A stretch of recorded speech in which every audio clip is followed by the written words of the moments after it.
I want a man who has big biceps and big legs because I like big men.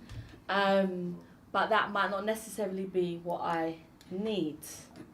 Okay, so maybe what I need is just a good guy, not necessarily going for a certain thing per se. So okay, I want to talk about myself personal examples. Like, for example, when I was much younger, I used to have like tick boxes of like how I thought I wanted the guy to be. I used to be like, they have to have this in place, they have to have that. This could be, you know, a stable job. This could be a house, a car, etc. So, but 10 years ago, what I wanted and what I wanted now, especially with my journey now, I feel like it's changed. And that's because I've realised when I did went for those types of guys, they just wasn't what I wanted, and they were very ignorant, they were very self-centred. Then I realised that that's not the kind of guy I wanted. I wanted someone that actually values me, somebody that was ready to communicate, somebody that was ready to grow. So I feel like it depends on the type of journey that you're at.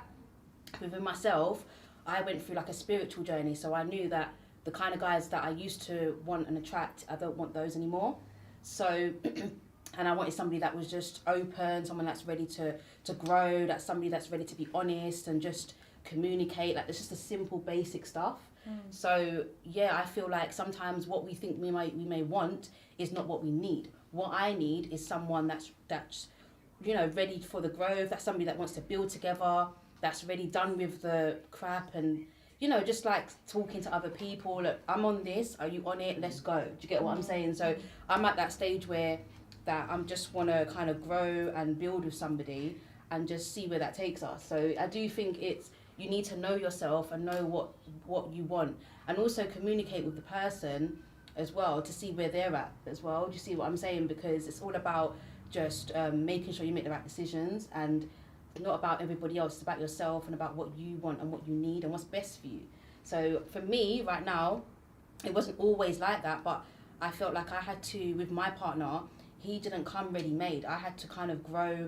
I had to see that he was hardworking. I had to see that he has the potential, and I had to wait and just show him as well, and also learn things about myself. Like, I used to be quite, you know, aggy, very kind of, you know, argumentative, and I would say that he kind of calmed me down. You know what I'm saying? Like, he kind of showed me that you don't need to be fiery all the time. There's other ways of dealing with things. So again, I learned things within myself that I thought, oh, I didn't know I need that, or realize that that's what I needed to do.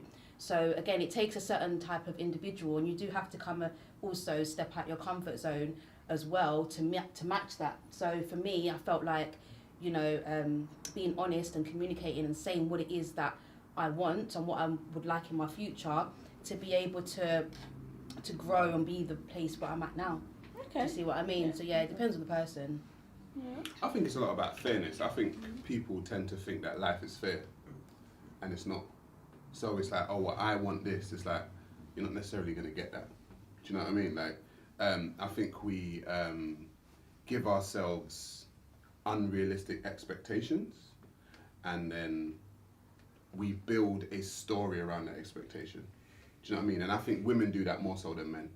I think men are quite realistic. I think women, like you were saying, you said you wanted your man to be X, Y, and Z, yeah? And then you realise, oh, actually that X, Y, and Z isn't really what is they're not ticking the actual boxes that I thought they were ticking. Because what happens is, you build a story around that X, Y, and Z, and you create it in your mind, and then you focus on it, and it's actually not what the reality is. Do you know what I mean? That's not what reality is. And so, yeah, what we want and what we need, I feel, is more. There's more a realistic expectation on the male side than there is the female side. Okay. And so, like I said, we were talking about before, like, men will tell women what they want.